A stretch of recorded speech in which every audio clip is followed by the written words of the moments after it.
Okay, so I'll call the meeting to order, and please note attendance, Denise. And we will get started. Annual report card. I assume this is you, Andy. It was in our packet. Yeah, I can speak about it and would gladly answer any questions if you have any about it. First, I'll share with you that the annual report card is developed by the Department of Education and is sent to each of the schools in the district electronically, each of the schools in the state and each district in the state electronically based upon information that is retrieved from the school district that we submit throughout the year and some information that we submit as an example, the narrative on the front page from me. Each of the school principals have a brief narrative for their respective schools as well. So the report card is designed for anyone to access. We actually send out the link to the report card directly to parents and others interested. We put it on the website, and we'll do during the week of November 16th. Trying to time that just prior to parent conferences, so parents have the most latest information and they can get additional information when they visit each one of the sites for parent conferences.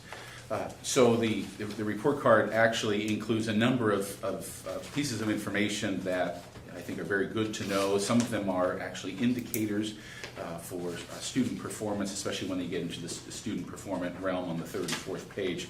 But just to draw your attention to a couple of things and make some comparisons to the last year or two.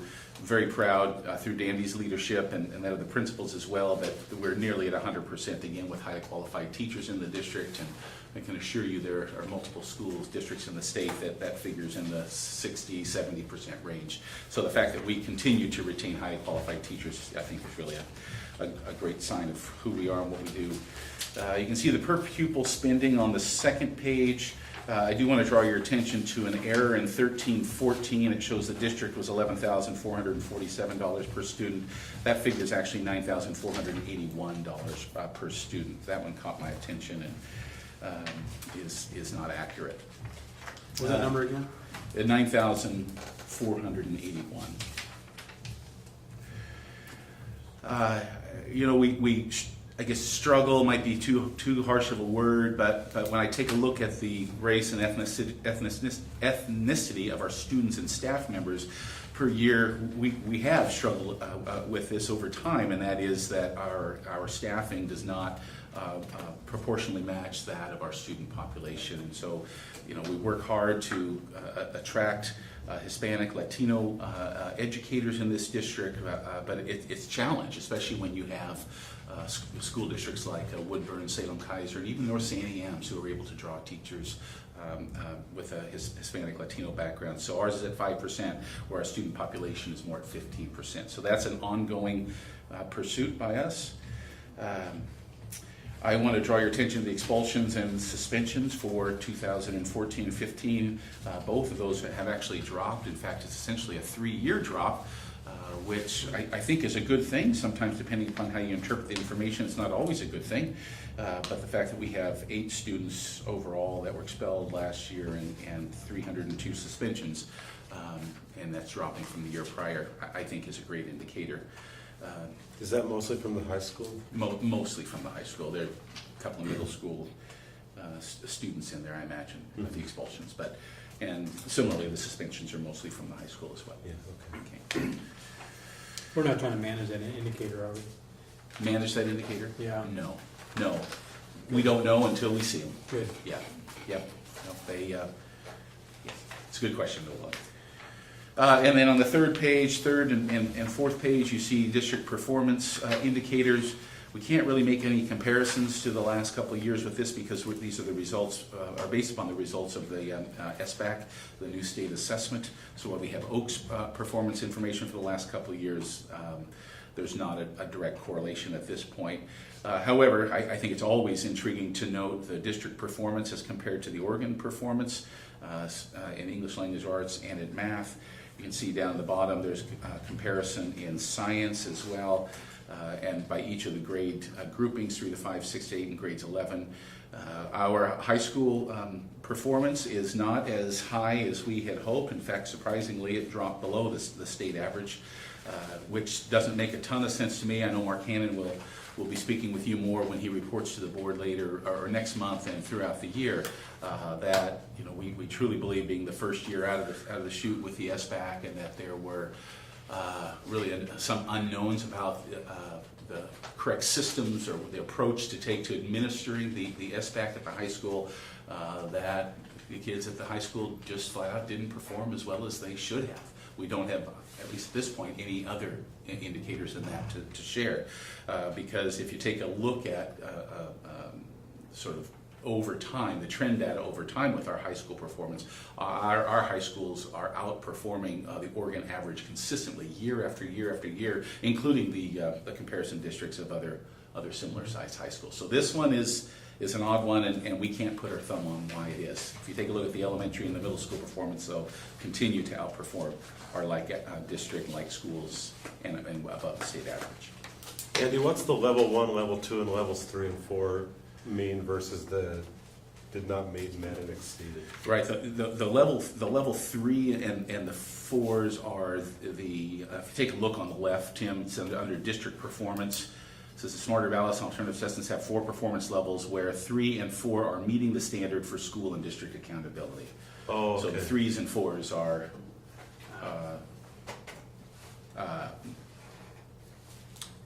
what you want, and you can't see it really well with the.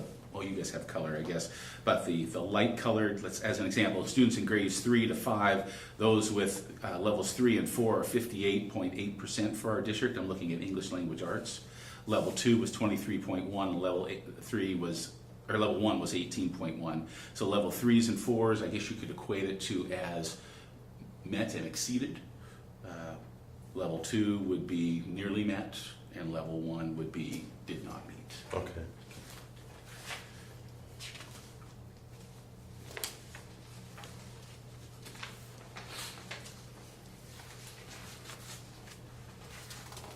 The next page is the outcomes, what are students achieving in high school, and so there's quite a bit of information that I think is, again, very interesting to see, and again, some trend data. But if you take a look at the first one, freshmen on track to graduate within 4 years, we're at 93%, which is higher than it was in the 13-14 year, and it wasn't tracked prior to that.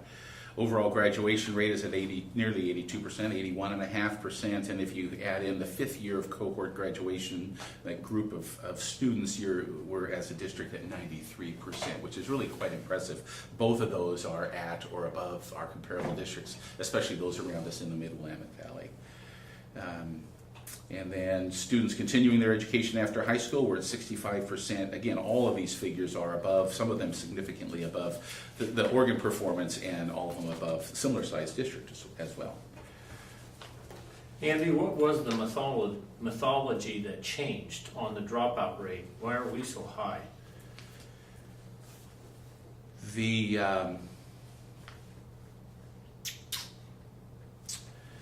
I believe, Irv, that the methodology in 2012-13 did not include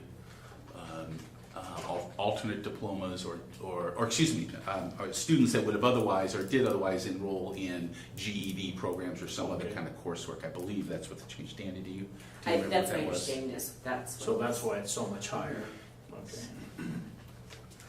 And again, keep in mind the dropout rate, those are students who leave the district, predominantly high school students, and we never receive a request for records. Yeah. So they're somewhere, and we don't know where they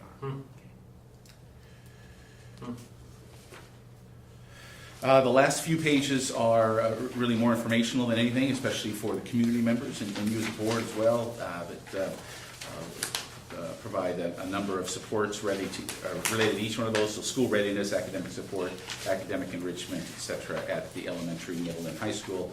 It's by no means an exhaustive list, but it does include those supports, interventions that are most predominant across the district.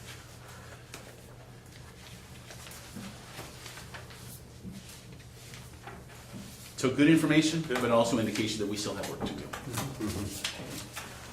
Andy, I don't, as I looked at it was in a different format, but you go like on OregonLive.com and they've got things in a different format, and you click on district and it shows, it shows that high school discrepancy. And you look at it and you go, oh my gosh, what's wrong with the high school? you look at it, and then I can't compare that high school to any other high school in our district. So I started clicking on Mount Angel or other districts all around, and the same spread was there. You would see lots of growth, lots of great achievement in the middle schools and elementaries, and then there was that break at the high school.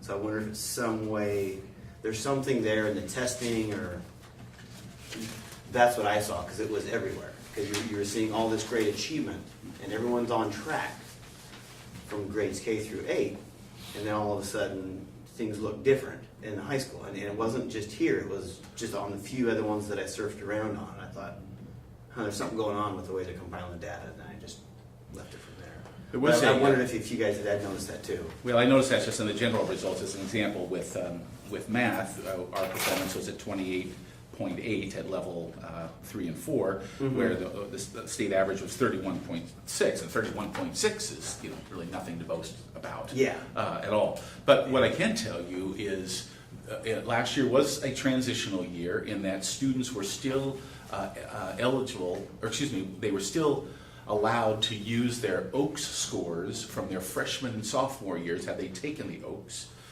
And actually had an opportunity to take OAKS in math and English language arts last year as well, even though the SBAC was being administered in the spring as required. So some of these kids had already passed the OAKS and didn't have sort of the built-in incentive to do well on the SBAC. I mean, so there's some of that, and that was not present at the elementary level. So in order to graduate from high school, right, you've got to demonstrate proficiency by passing the state assessment or achieving certain work samples, and so that could be part of it. And that was across the state. Yeah, and it's probably going to take a few years for the data to get leveled out, to get a trend line established. Yeah. I just something I'd noticed. Right, absolutely. So, yeah.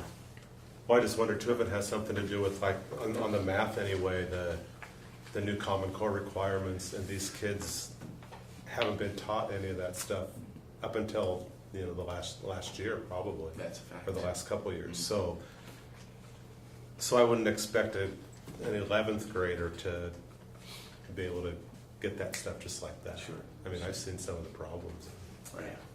Yeah. and not even the 11th grade test. So. Yeah, they're tough. So it could be, it could be that bubble where they haven't had that type of math in their lower grades. Right, and what I gleaned from just surfing around was that this type of data is probably showing up everywhere. That's kind of good to know. Yeah, it is. We're not unusual in that. No, it wasn't at all. It was like Okay. something strange, but anyway. Did you know something else? Yeah, I know it'd just be a subset of students, but do we have data showing how our students do on the SAT, ACT against other districts? Sure. We have that. Matt, do you know how the kids compare here? I will ask Therese Gerlis to put that together. Okay, that'd just be another data point. This is one, and that would tell us if our students are really competing at an appropriate level. Yeah, she tracks that by year. I believe it may have been a couple of years since we've shared that with the board, but that'd be great to share with you again. It had in here how many took the Yes, a SAT. percentage, I believe. Because it went down. I saw it somewhere.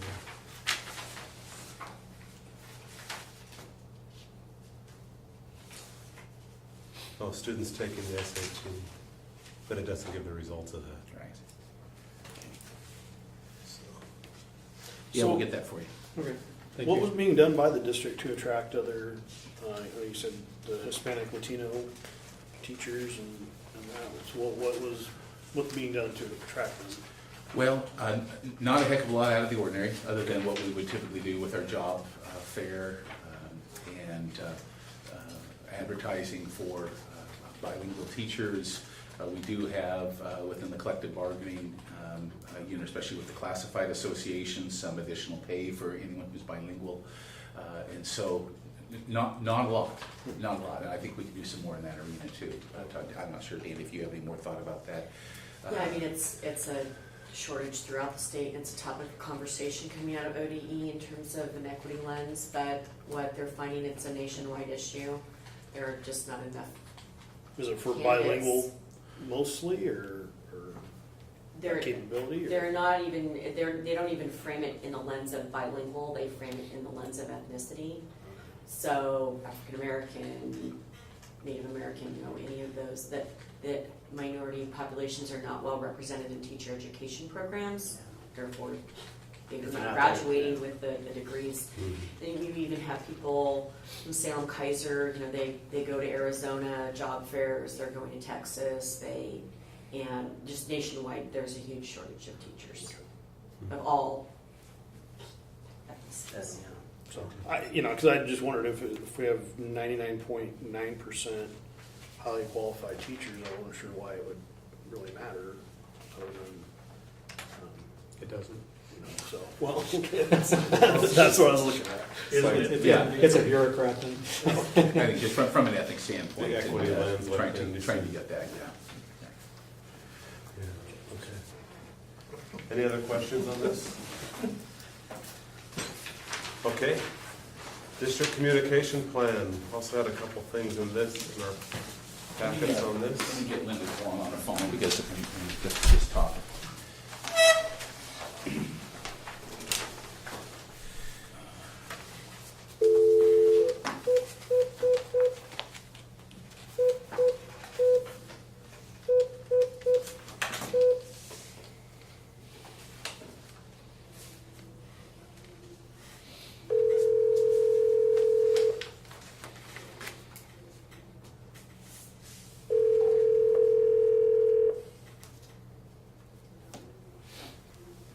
Hope it's the right number, not Taco Bell.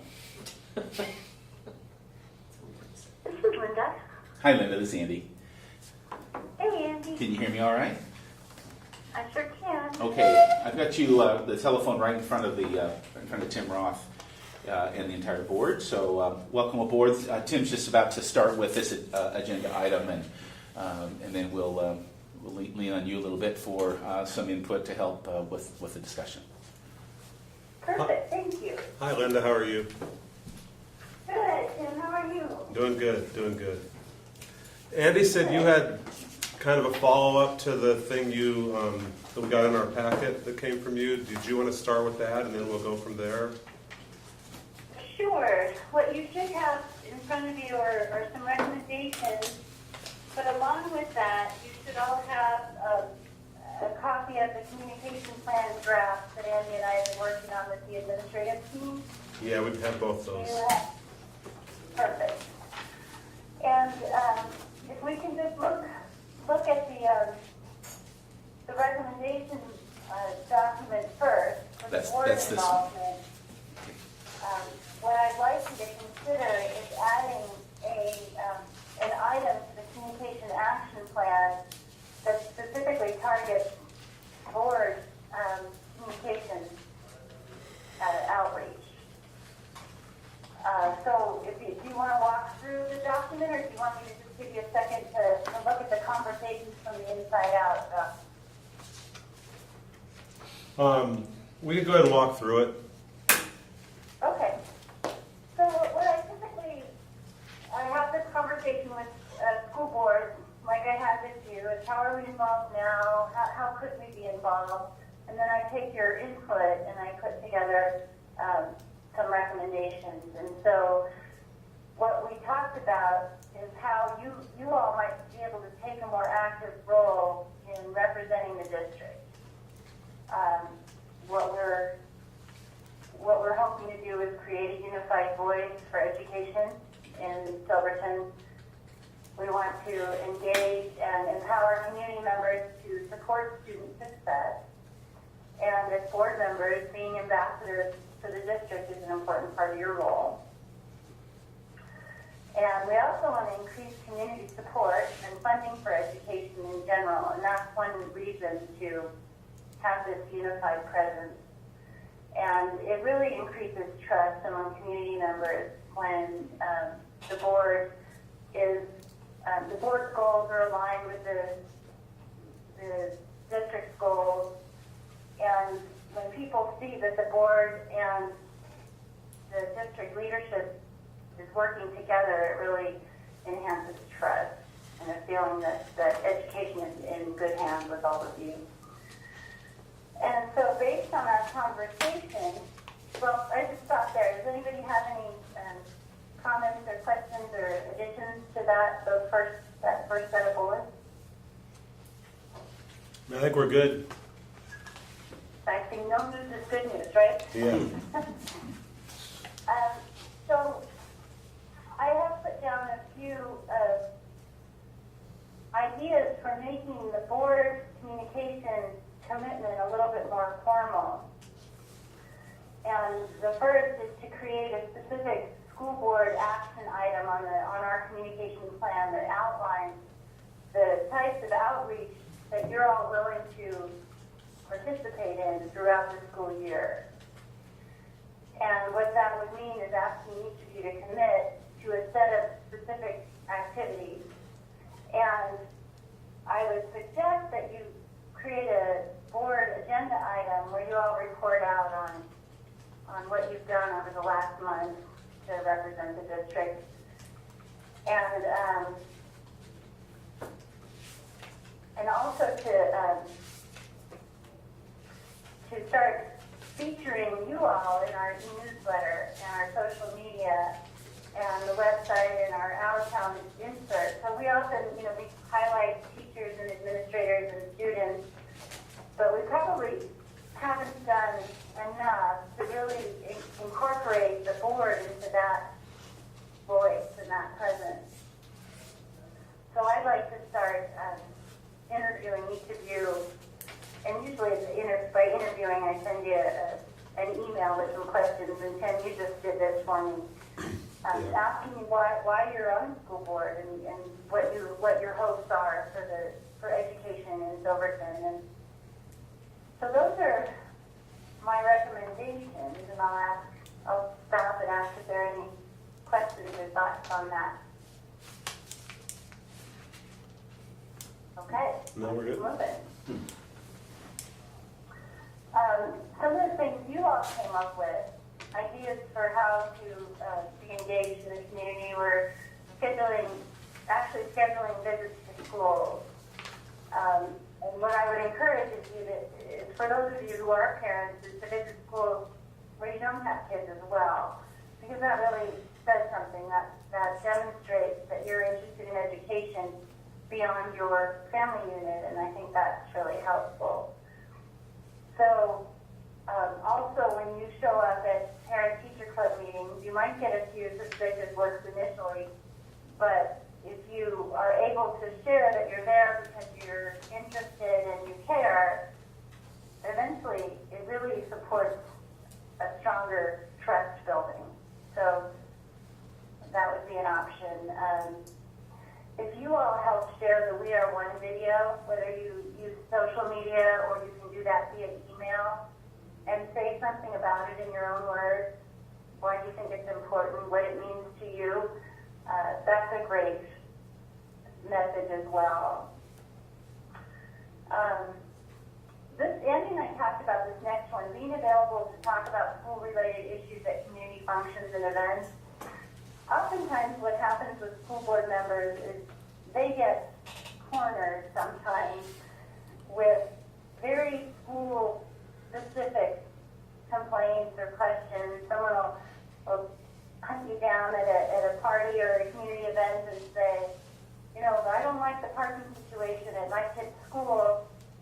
And on one hand, that's certainly not something that you're going to address individually. But if you're able to listen, hear them, and encourage them to talk to the school principal, be that liaison, let them feel heard and understood, but really direct them to the right place for those kinds of concerns, that goes a long way as well. Proactively sharing positive school news. So when you all attend community events or meetings, you almost have to think about your role as a board member and what is it that you can or want to share in those informal settings or formal presentations about education in the school district, what the district's working on. That's always helpful too. Reinforces your role as an advocate or a champion for kids and education. And then a lot of folks don't, and that's okay, but, and you see a post from the district, if you share it on your personal Facebook page, it really expands the reach. And if you ask others to share it, that's even better. And what we're doing is really just generating some positive news to counter the sometimes very negative news that we hear about education. The district newsletter, the e-newsletter that goes out once a month, if you either encourage folks to sign up for it if they don't get it, or you pass it along, that's always a good way to support or expand the communication. We also talked about sharing appropriate board information on the district website. And this is something I would caution, and I think Andy mentioned this too. You want to share information about your decisions or ask for input, but you want to be careful not to put information out there that the board is still maybe deciding on or that hasn't been determined yet, because sometimes that can open a can of worms. It's great to ask for input and it's great to communicate your decisions, but when you're putting out drafts of plans or things that are still in discussion with the board, sometimes that creates a lot of confusion, so you want to be thoughtful about that. And then I mentioned providing school board updates and perspectives and quotes in the e-newsletter, social media, and also on the district website for your bases and your comments to be represented on our website. I think is a really healthy thing. Any thoughts or questions on that section? No, I think they're good. You captured what we had talked about pretty well, I think. Good. And don't hesitate. You might want to chew on this a little bit. And don't hesitate. You can send Andy back any thoughts or comments you have, and we can certainly talk about that. I'm putting you on the spot a little bit right now, so you might want to process it, and you might have things to add, or you might be uncomfortable with certain pieces of this, and that's okay, and that's why we're having this discussion. So what I've created on the second page is a form for you all to consider. We all have great intentions, and we all say, yeah, I'll visit a couple of schools this year, or I'll go to a couple of PTC meetings.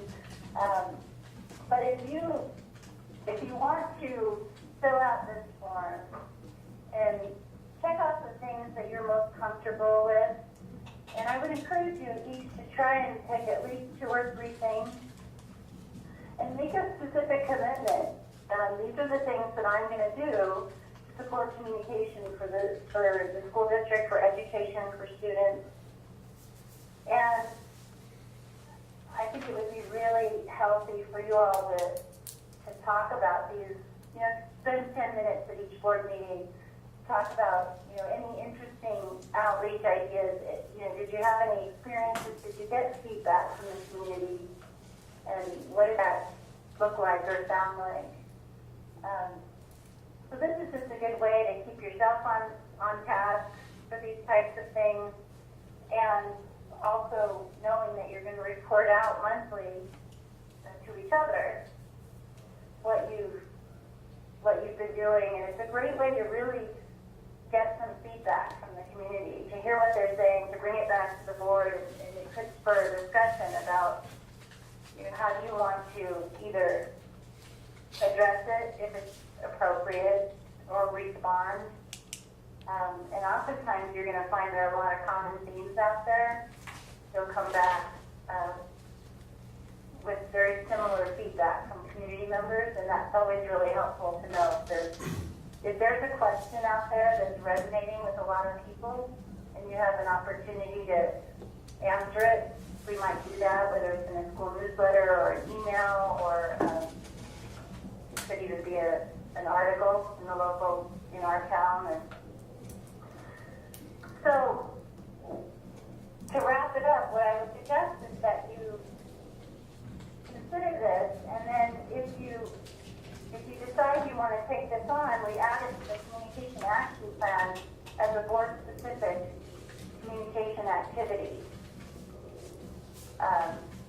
So I don't know if you want to discuss it now or you want to discuss it offline, but I'll hand it back to you guys.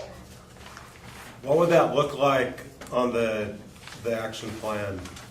I mean, what do you because you have a number of different things down, that we can take on as individual members, but what would that look like under like a type of communication or something? What were you thinking on that? I think we could create an item that says board communication, and that the board has committed to engaging in we would do it probably more generally, very specific outreach activities, and we'll be reporting out monthly to each other. And then I think it would be really cool at the end of the school year to have a board communication report, or we take all of your activities and look at it as a group and say, how did we do? And how do we feel about it? Did it work? Should we do something differently? So to answer your question, Tim, I think I'd create a single item on the action plan about Okay. board communication and give some examples of the types of things board members are going to be doing.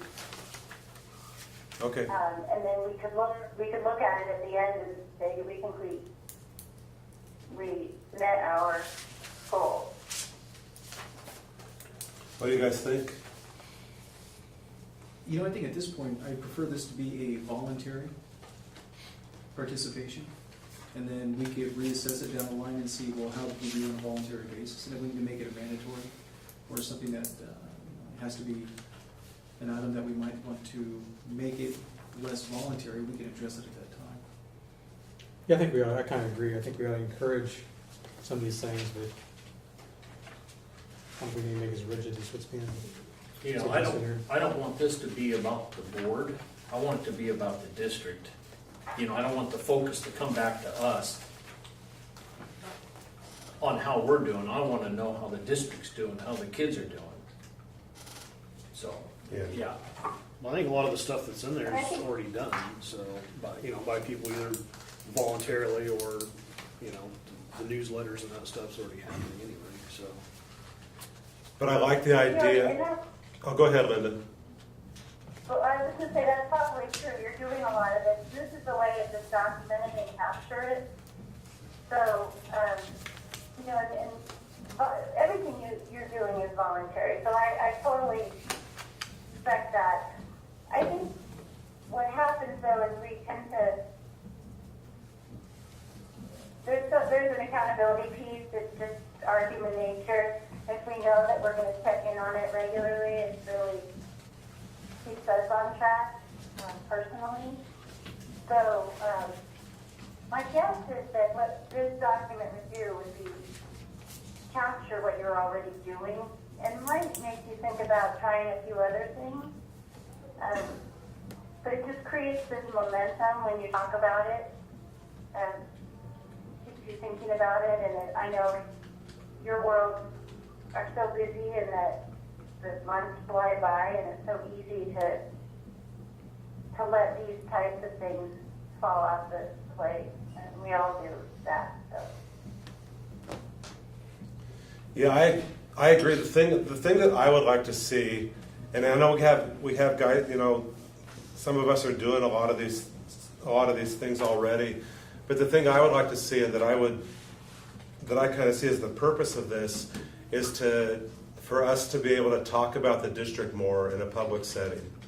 And we already have on our regular agendas, we have a board reports time where we could do some of this stuff. And I would like to see that be a time when we share positive things we've heard about that are going on in the district. Whether you've been to something, a ball game or whatever, or to a parent club meeting or something like that, and say, hey, I went to this meeting and this and this and this happened, and this parent club are doing these things to support their school.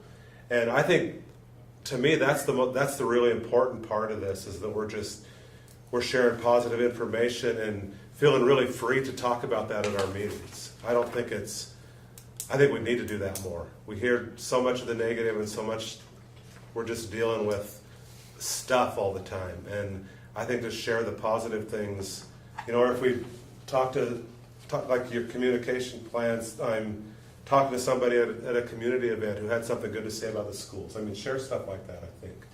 And to me, that's what I see this as, not stuff we have to do, because I know what guys are saying. I like to visit the schools, but my work schedule, that can be real variable. And so some months I may not make it to any, some months I might make it to 2 or 3.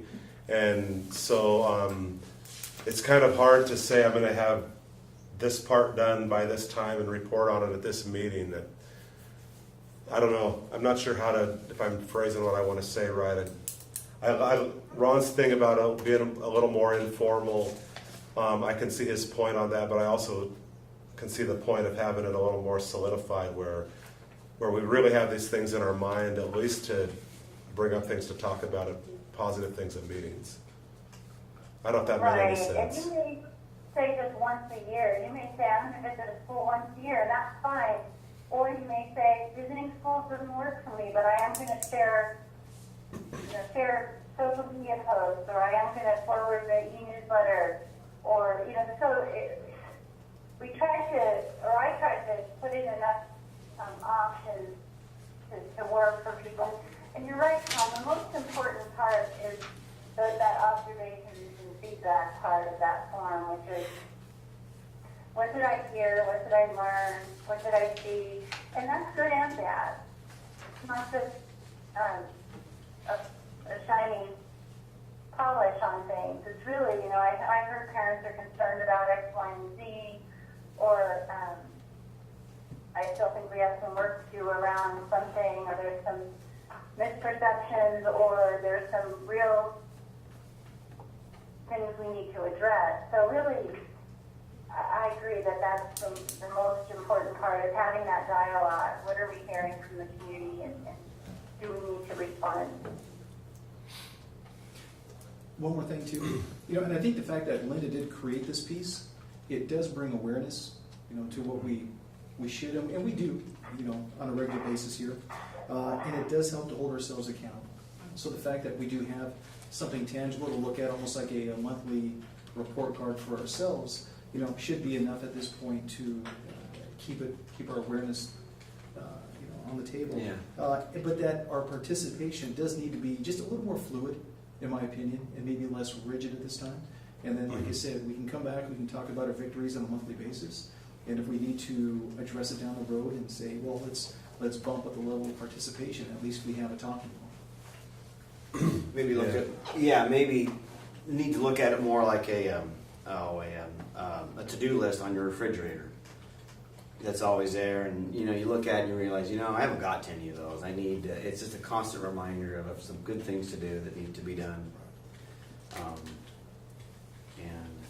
And I would guess that most of you are doing it anyway, Mm-hmm. so I'm guessing that'll be less the case than you'll say, oh yeah, I did go, I did talk to so-and-so.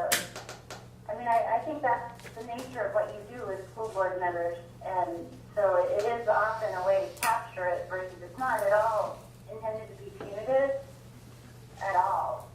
So it's really just a way to capture what you're doing. So I think that's really important.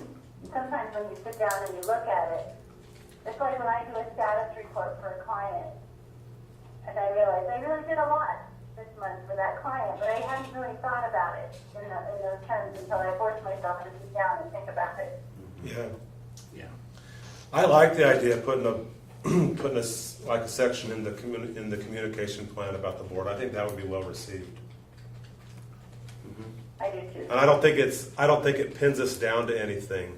I think, at the end of the year, we can look at that and say, what could we do better, or what could we increase? And even as we are doing some of this stuff, we'll probably have different ways to change what we're doing or whatever. But I don't see a problem. I mean, I'd be for putting a section in here for the board. I don't know what you guys think, but I think I think it'd be well received by the staff and community. Yes. To know that we're making an effort to support, like we always do, but just to have it in there. in writing, That's reasonable. just my opinion. So, Okay. okay. That's it. Well, we'll update that with Linda's help as well, and I'll think it's important that you, as a board, also take action on your communication plan. So Yeah. I'll update it, put it in your next packet, and have you take action on that at your next meeting. I think that'll send a strong sign to the community as well about the value that you place upon your proactive communication. Okay. Anybody have anything else before we let Linda go? Okay, thank you, Linda. Thank you all so much. Have a good night. You too. Bye. Bye. Just the green button. Speaker. Or Oops. hit it again. There you go. Okay. Okay, anything else on this? Anybody have anything they want? Okay. And you're right, I was going to say too, Tim, you're right, you do have the board reports agenda item at every regular session, and I would rather just keep it under the board reports rather Yeah. than make a bullet in case nobody has anything to share. It would look kind of, if we had a thing about the board communication and nobody had anything to share that month, and I just think That's board good. reports, but good place to do it. Okay. Schlater Campus School name. Andy just yeah, and this topic is on there for your discussion, but it's also, I think, an opportunity to bring you up to speed on process. We are converting the Schlater campus to a middle school, and to this point do not have a name. I believe it's entirely appropriate for the board to give some input into this, and actually for the board to have the final say on what that looks like. But we're at a point now where I think you have some options for what that could look like. I'm glad that Nancy's here this evening. I will share that she reached out to the Mark Twain staff and to sixth grade staff at Robert Frost and received some feedback from them about what it could look like, or what the name could be. And there was about a 50-50 split, actually, for calling the building, the school, Silverton Middle School. And then the other 50% was naming after an author, a poet, similar to what we've done with Eugene Field, Robert Frost, and Mark Twain School over the years. And so what I'll share with you is that I think there is some defense to both. If I can very quickly capture some of the information that I've heard from community members, if you were to name the building Silverton Middle School, there's some ease and understanding with that. In fact, many of you have had kids who have participated in school events, and when you say you need to meet at La Creole or Houck Middle School or whatever, and you're from out of the area, sometimes you have no idea even which town it's in. And so from that perspective, and we've experienced that when I was principal at Mark Twain, I'm sure Nancy has as well. Where is Mark Twain? We used to get phone calls, what town are you in? And Dandy experienced the same thing. But Silverton Middle School would surely be clear and easy to understand. However, we have had a history of naming schools in this town after poets, children, authors, and so forth. We even received an email the other day from Jacob Clodfelter, who saw this agenda item, and Jacob, you just approved to the budget committee. But he says, I understand that very soon the board will begin discussions on a name for the middle school campus at Schlater. In keeping with the tradition of naming the schools in town after writers, I would like to put the recommendation of John Steinbeck Middle School for his efforts, Nobel Prize, etc. in 1962. Free from significant controversy, which is valid. You really need someone that not going to be controversial. And the subject matter of writing focuses largely on American life. Would keep the tradition alive of what you've done, or what boards in the past anyway have done in this community. So when I think in terms of names, there was a suggestion at one point, and I think there's some traction to it about trying to find a writer that is a female. But the Mark Twain and Robert Frost staff actually came up with a number of names here from J.K. Rowling, who is really not an American author, nonetheless, a very popular author. Controversial, though. Yes, controversial. Louise May Alcott, Maya Angelou, Helen Keller, Lydia Child, Laura Ingalls Wilder. There are lots of names that could be considered. And I've never had to go through a process before of naming a school, but I would imagine not only would you have to have some kind of agreement that you as a board would be able to reach, but then you'd also have to gain permission from that namesake or from whoever. I mean, I don't know that J.K. Rowling, I wouldn't assume anyway, is just automatically going to let you name a school after her if that's what you chose to do without maybe getting some kind of legal permission to do so. So I'm curious to hear your perspective about this, because that's going to give some information to me about how best to address this. Final point, I guess, is that there is some merit to getting some public input. At the same time, you're also not constructing a brand new school. So you're not starting from scratch. You have an existing building that was named Silverton High School. It's no longer a high school, it will be a middle school. And so some folks may be thinking in terms of that maybe we ought to reserve or preserve names after an author or a poet more when, at some point in the future, if and when a brand new building is ever constructed, and whether that would be more appropriate. So I throw that your way with all ears to say, what do you think? I personally like the idea of Silverton Middle School. I think that would, just for the ease of it. But if we do choose to go with an author, I don't think we should limit it to a woman. But I do think it should be an old author, like somebody that was born in the 1800s, maybe wrote late 1800s, early 1900s. I did kick this around with my family Sunday, ask what they thought, and it came up with Louisa Alcott as well as a potential. I like the tradition of writers in town. That's a good one. Never knew who Eugene Field was, but I assumed he was a writer. Display my little bit of ignorance there. That's all right. But yeah, I think it's, I like the idea, I like that idea. I like that tradition. I like the tradition as well. I think Andy has a point, though, to be safe for more of a permanent type. Yes. Once a real school is built, well, I mean, let's just say this is 15 or 20 years, and then, well, there goes the J.K. Rowling school, and now we're going to level it, and it's going to be something else, if you're going to bestow that honor on a building, I think it should, have a little more longevity. Well, it's not a tent, so it's, we got that going for us. But we do. Right. Now, I think it's time to break tradition. I mean, we got mathematicians, we got, physicists out there? I mean, we can actually kind of look at a different pool of names. I've gotten a lot of emails from people, and it's somebody I never even really thought of, but a lot of people have mentioned Orville Roth. And, actually, that was leading into my next statement as well. What about someone that's tied to the community, some kind of history where we can actually look in our backyard, and is there someone noteworthy or notable that we can actually name it after them? Kind of give some community pride. Mm-hmm. Something that we can actually easily tie into a nickname as well. You look at Victor Point Vikings and some of the names out there, it gives the kids some sense of identity.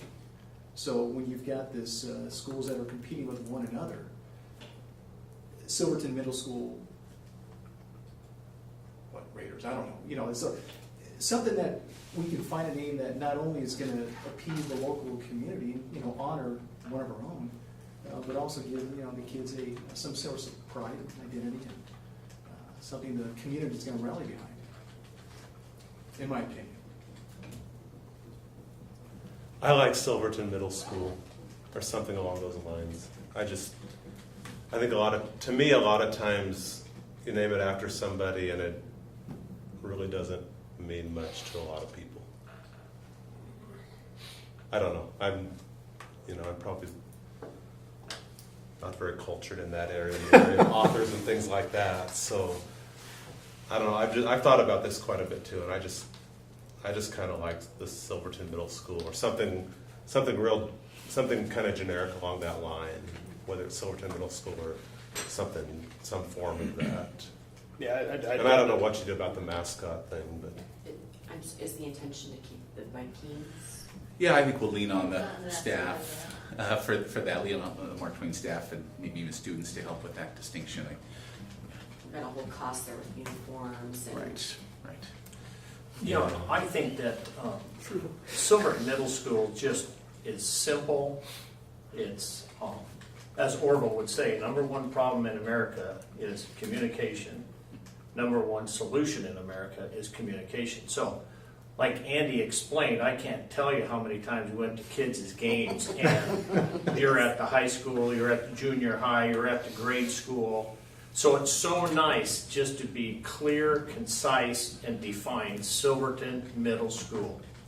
And I don't think we need this drama of naming it at this time. I mean, I think we just get out of that and just go right to the middle school. Yeah, to open it up for community input. Yeah.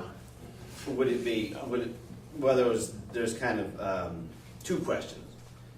You know, what do you name it, and do you name it, do you rename and use, you know, wait for a new building to honor someone's name or something? I don't, So, in my so mind, do you maybe wait?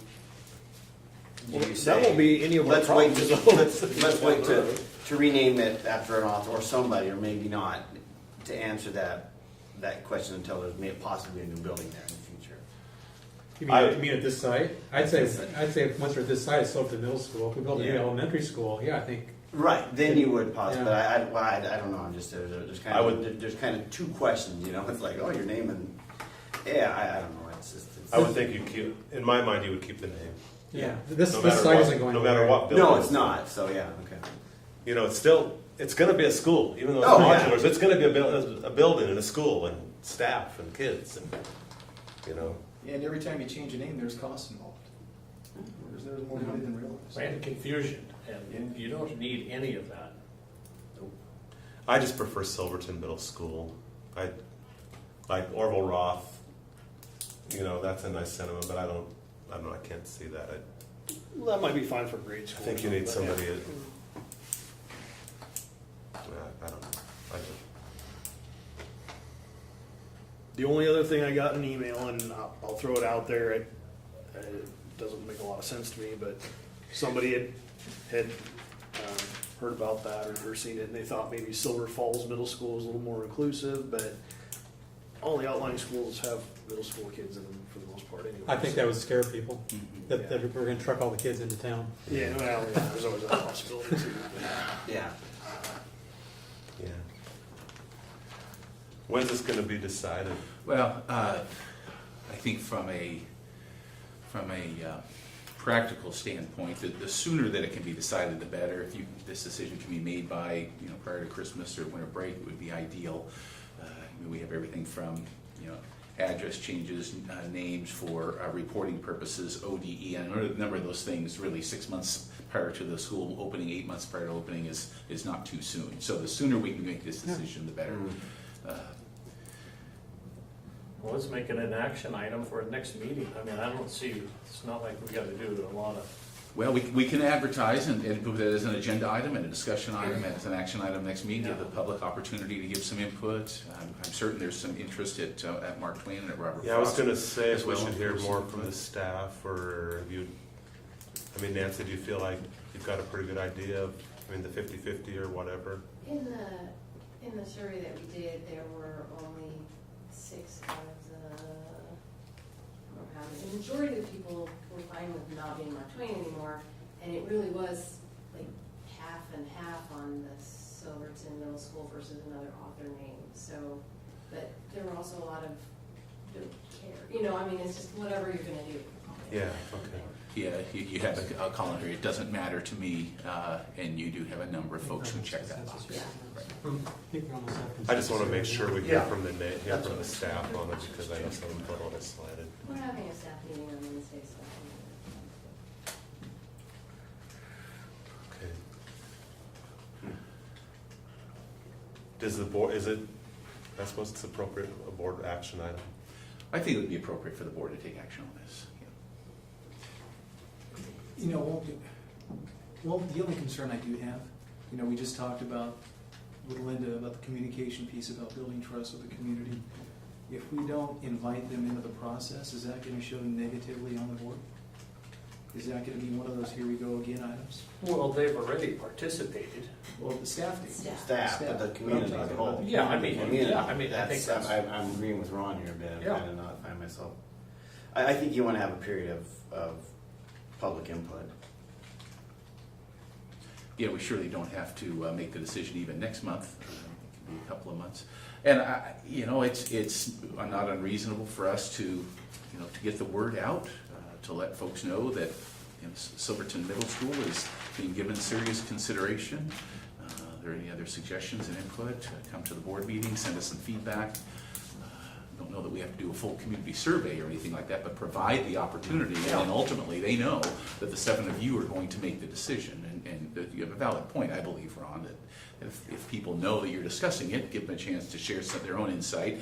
If you hear some, that's great. If you don't hear much, that's another strong message as well, is that they fully trust you to make the decision. And this is my opportunity to use my new piece. Check one of those boxes. Check one of the boxes and, Only if you report on it. Why don't we make it a discussion item at our November meeting? And Yeah. then that'll get us talking about it in public a little bit more, and then we can plan on making it an action item in December. Sounds great. And we can even say at the November meeting, we'd like to hear from the public on this if you have any ideas. But I don't think we need to do a big survey or anything. I think it would just maybe try to get the word out there a little bit. Okay? Sounds like a good approach. Okay. Thank you. Okay, anything else? Okay, we'll go out of regular session and move into executive session. Okay, we'll adjourn out of executive session, move back into regular session, and for the public out there, the camera went off before I got through the purpose of our executive session tonight. It was to conduct deliberations with persons designated by the governing body to negotiate real property transactions, specifically the Eugene Field School property. So that's what the executive session was about. So we're back in regular session with nothing else. We're adjourned. Thank you, guys.